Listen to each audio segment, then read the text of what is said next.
So Kaido versus Yamato is one of the weirdest revisionist history cases in One Piece. I don't know if it's just because a lot of people like to hype up Yamato, a lot of people like the character. It's another super strong girl in the series. Whatever the case, this fight is very clear cut in terms of what actually happens and in terms of where Yamato stands in the pecking order of things, and I just see people acting as if that's not the case. The first thing you get is that people try to argue that like Kaido is like going all out against Yamato, based on a couple of statements. But the first is this: don't assume I'm gonna go easy on you, Yamato, when she says that she's gonna hold him back for Luffy. And the second one, of course, being when she just asserts, "You've always intended to kill me." And then Kaido's like, "Yeah, that's right. This isn't a family squabble. Do you want to wear the name Odin? You must be ready for war. This ain't a game." When it's literally just an objective fact that he was holding back on her. For one, we have a direct representation of Kaido's progression just through Bagwas in and of themselves. As you start with regular Thunder Bagua, you then move to Drunken Dragon Bagua, you then move to Thunder Bellow Bagua, you then move to Death Destroying Bagua, and even if you want to get crazy, you can throw in Flame Bagua. Although that one's separate, obviously. But there's a progression as he gets more serious to his Bagwas. He starts adding things on when he's actually serious. It's also just directly stated by Kaido himself that the only person he's actually viewed and accepted as somebody that could truly go toe-to-toe with him this entirety of Wano was Luffy. That was after Luffy came back. You also then see that Yamato never could split the sky with Kaido at any point. This right here is not a sky split, very clearly. It's not even as impressive as Luffy in base directly split in the sky later when he comes up, but also when he was heavily fatigued prior to getting the food amp, which puts him back to full power, as we got confirmation of an egghead after he had already been tired from using Gear 4, already gotten his ass beat multiple times when he first learned Advanced Conch. Their fucking initial clash was more impressive than Yamato's clash. Then when he actually just directly comes back up right after Yamato fights him, they split the sky, and Yamato is like glazing the shit out of the feet. She's like, holy shit. It's exactly what Odin wrote about in his journals with Whitebeard and Roger. Admitting she was never at that level. She came up and said she knows she was going to lose. She'd fought against Kaido countless times. She has no chance. And everything tells you she was never going to do anything. You then have Luffy explicitly stating that Kaido's haki continued to progress and got stronger as they fought. Kaido was unleashing more power, and that's indicative of when he said he truly accepted him. You also understand that he didn't use Future Sight against anybody but Luffy. Pulled that out of the woodwork to use against Luffy. So there's many tiers of how bad Kaido was holding back because he loves the thrill of a fight. So he kept gauging every time Luffy got a power up, Kaido would match it. He'd go to that next level to match Luffy's new output, and he would continue all the way up to Gear 5 where he was going relative with Gear 5 while heavily fatigued. So no, he in no way, shape, or form was he going all out, and it's not even close or arguable, right? So she was never relative even to this version of Kaido. So let's get that established right off the bat. But now I'll break down every instance, right? I'll go through every instance and show you what happens. So as I said, we start off with Yamato being on top of Onigashima, calling down to Kaido, where Kaido decides to go up there and fight her. And what you'll see is a common theme this entire time is, as I mentioned, obviously it's established 1,000,000% he was holding back significantly. He's having a conversation as a scolding father. Yes, he has questionable means of fathering and questionable means of getting his point across, but this is essentially him disciplining his child in Yamato.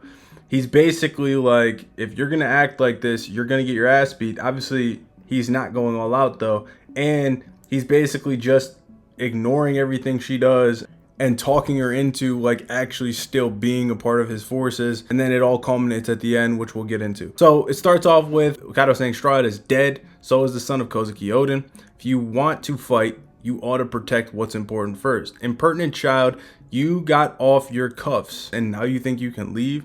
Like, oh, you think you're big shit. And Yamato's like, yes, I'm going out to see with Luffy, only after I've driven you out of Wano. So she's literally just talking false bravado, because we already know literally what she says right after this.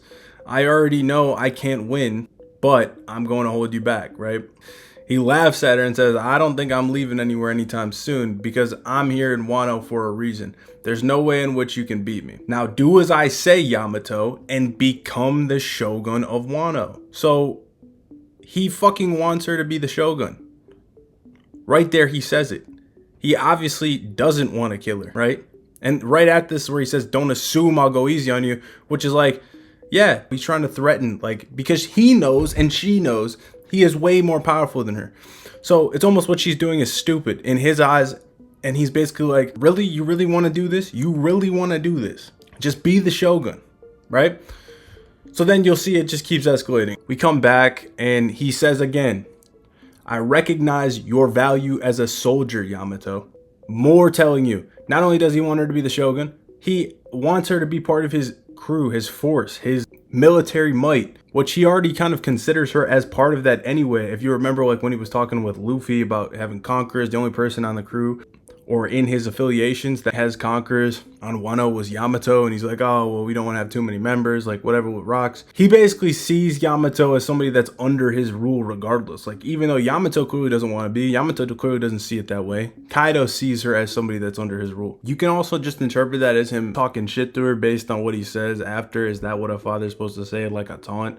Like, oh, you want me to be this soft father? That's not who I am. I worked hard to acquire that devil fruit. I never intended for you to eat it. And then of course she's like, I was hungry. I didn't have any food. I didn't know what would happen either. I wanted to sail out to sea, but I couldn't swim anymore.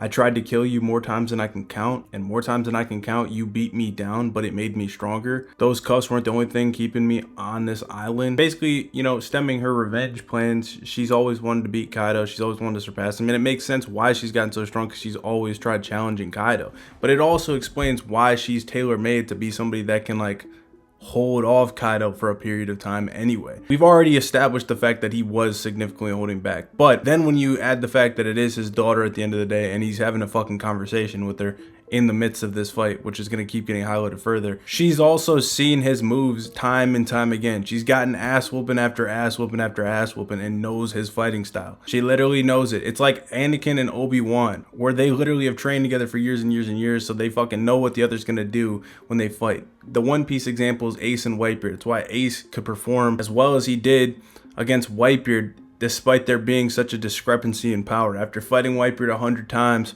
he was finally able to, you know, make Whitebeard get serious and use his devil fruit, right? So it's basically the same portrayal that they have, where they're both well below the other person, but then they kind of get their, you know, their big boss to actually fight them. And that's why I think that Oda did Ace and Yamato, you know, having clashes anyway. You also get people like, oh, well, how do you know that she actually, like, knows the moveset? If she was so much weaker, she might have just got taken out immediately. First off, that's not even in Kaido's character. He'll let people hit him, so I'm sure he wanted to see how strong Yamato was and what she was capable of every time they fought, especially given that she states that every time she fought, she got stronger, so it implies she hockey bloomed or had to train after to keep getting stronger and saw continuous progress against him. Then you also see that she literally copies his moves, especially Thunder Bagua, so she had to have seen that move. Also, with what Kaido says, he was surprised that she took it, which we're going to get into that sequence later.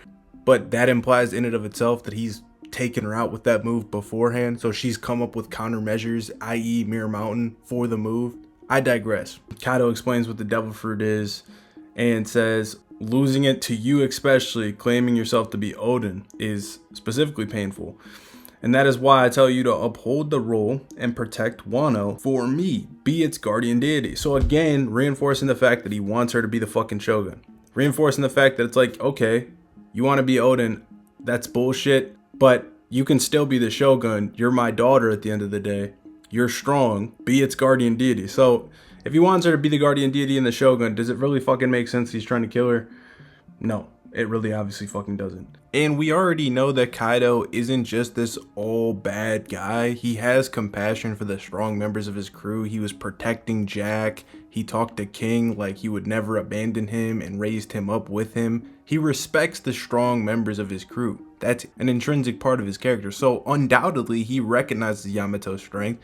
And that's why you continuously see him pushing for her to be the spearhead of control and power on the main island. She's going to be the shogun.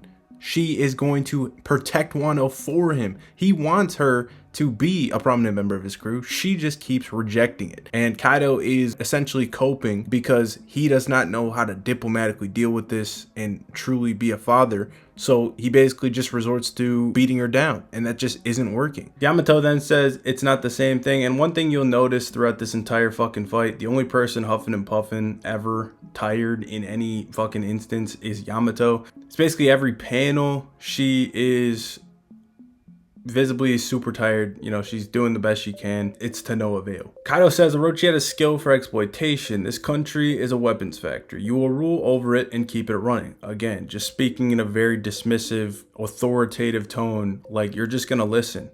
He doesn't view her as any shred of a threat whatsoever. Eventually, he thinks that she will just end up listening. And mind you, when he just said all this, he just rushes over immediately. She tries blocking the attack and she just gets face planted and slammed into a rock. Just showing again, she can't actually block it when Kaido's actually putting some force behind the attacks, okay? She then tries using basically her version of Boar Breath, but with the ice, Glacier Fang. And this is going to be a common trope you see. She throws out the Glacier Fang, Kaido throws out a Boar Breath and Hybrid, which isn't a continued Boar Breath that like follows a linear path. It's just one that was big enough to counter her attack, and he just dissipates her attack. And as she's talking, as he sends out this Boar Breath, he literally is like responding to her claim that she's going to liberate these people and release them onto the world. No, you will not. You will never. Your attacks mean nothing. I can counter everything you do, and you know, we both know, you have no chance. This is the first time of many you're going to see where he just replicates the attack she throws back at him, just in a stronger form that is meant to break her will. Again, after this Glacier Fang, visibly she is out of breath. We come back. We now see Nari Kabura Arrow. Again, huff huff. As she loads up this attack, you see that blood is dripping down. She's visibly battle wounded. Comes in, shoots this arrow attack. Kaido stops it in his tracks with a smile on his face. Kaido literally one arm deflects this attack like it was an insect with a smirk on his face, and then shoots back his own Vajra arrow, which is an attack like we never even see this. Like it's basically just a mockery of her attack. And he shoots the exact same attack back at her. She now tries to block the attack and gets absolutely annihilated. She tries initially, gets thrown back, and then sent into rubble again, smashed to the ground as Kaido smirks and laughs at her. She now clings back to her feet, still huffing and puffing, as again, how many times is this? The 5th time it's highlighted that she's out of breath every instance of this fight. You always have intended to kill me is what she says after literally, so I already debunked all this earlier, but this is literally, mind you, she makes this claim after Kaido literally decided that he was just gonna shoot back the exact same attack as her.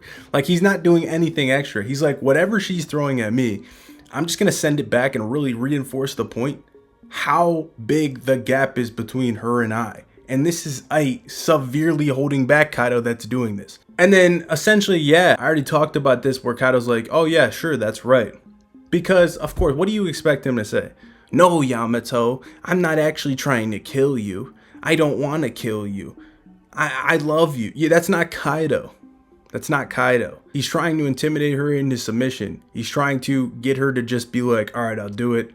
I'll just be the Shogun. So he's trying to act as if he's actually going to kill her, act as if she's in for dire consequences here, even though we can tell from the tempo of the fight, tell from the body language of Kaido that this is a mere stroll in the park based on what he's doing. Meanwhile, you look at Yamato's face, she's destroyed. She's destroyed from this bare minimum output from Kaido.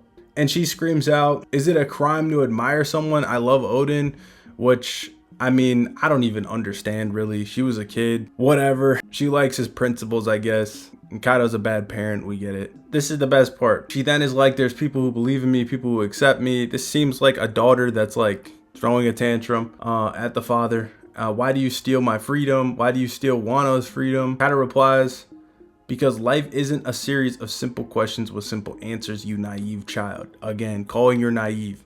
She doesn't understand the scope of things. She's throwing a tantrum that means nothing to Kaido. Why won't she just listen? She throws this Bagua out, and again, in turn, Kaido is just reinforcing and coming back with the same energy that she's showing. He doesn't give a shit about this attack. Literally none. doesn't care about it for an instant, is just prepared to just be like, I'm gonna just eat your attack and I'm gonna hit you with my own attack, and we'll see whose Bagua hit harder.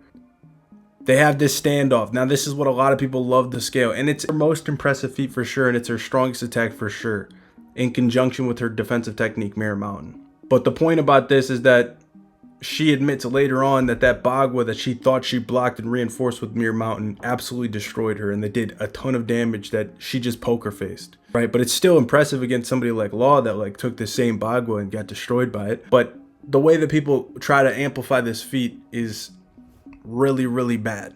With that said, you see that she does for the first time actually draw blood from Kaido's forehead, but there's no mention of it from Kaido. He doesn't care about it, and he's actually just looking back like, oh, and it's immediately evaporated by the time we see his face.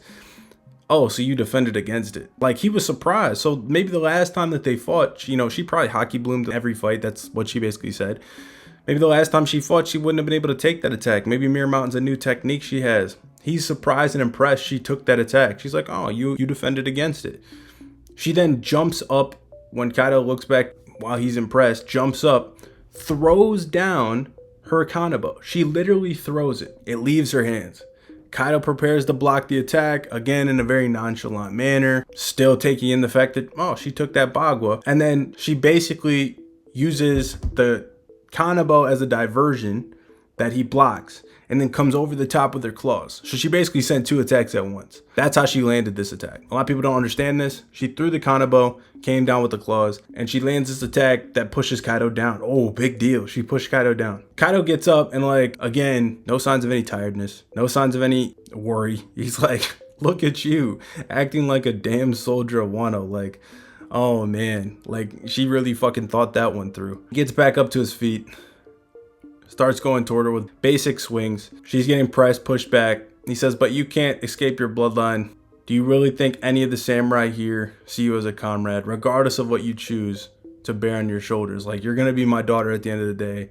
What you're doing is pointless, again and again and again. He says, shut up. Basically, like, slaps him in the face with a Kanabo here, does nothing to him, says that doesn't matter. Kaido just looks at her, no damage. He replies to her again in the frame that this is a conversation where at this point he's like, especially given that, you know, he already wants her to be a shogun. He's already recognized her strength as something that's like worthy of being on his crew. He's like really trying to understand, like, why are you even doing this?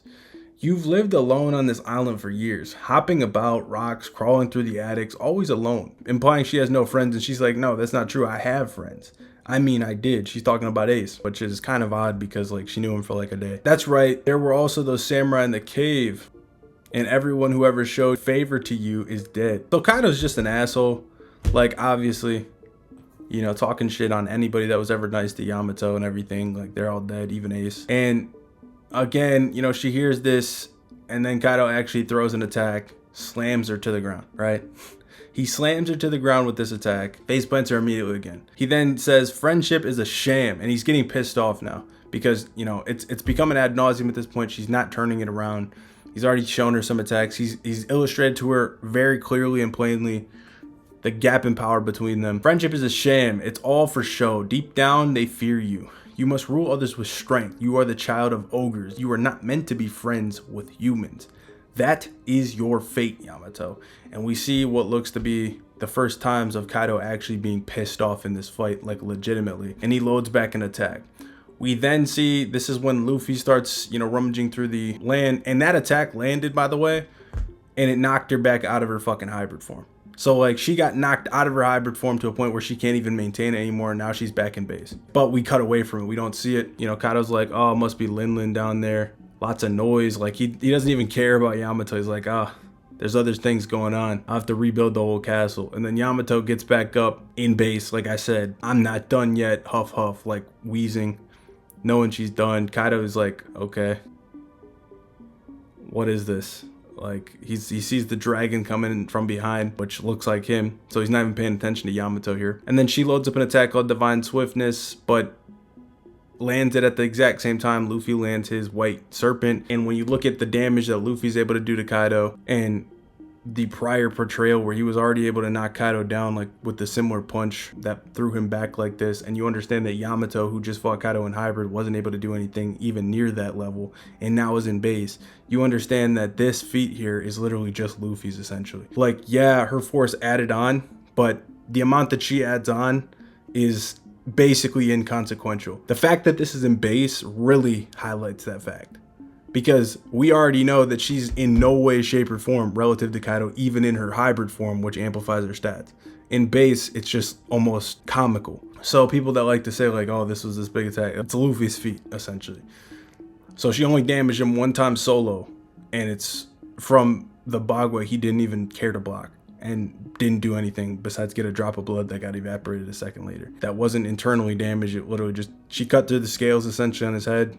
It's okay, but it's essentially just like surface wounds that the scabbards were able to fucking do. Nothing of any significance. And just to wrap it all up, as I mentioned again, it's so highlighted by the fact that when Luffy comes up in base, mind you, base Luffy is so much stronger than Yamato. It's not even funny to come up and immediately split this guy, immediately get much better feats on Kaido. In this form, his red rocks start rocking Kaido. He's making Kaido spit up blood with every punch. It's a situation where she is more comparable to the Luffy before his massive food amp or replenishment. Even then, she wasn't even on that level of a Luffy that literally just learned Advanced Conch, didn't have a chance to replenish, didn't have a chance to potentially Haki Bloom in the face of battle. Obviously, that's pre-Haki Bloom. And it's still not even on the same scale, and that's off one clash, right? I don't view this as an impressive showing for her. I think, you know, Kaido, like, low diffs. She'd take a couple attacks. It's a low diff fight. It is what it is. I love Yamato's design. I like it. I wanted her to join the Straw Hats. I hope she still does. It's just a situation where people believe she's a lot stronger than she is. And I'm not saying she's super weak, but it's like, and, you know, I brought up, you know, I got her over Law for sure. But she's not as strong as some people think she is. Let's just leave it there. Anyway, I hope you guys enjoyed the video, and I'll catch you guys in the next one. Peace.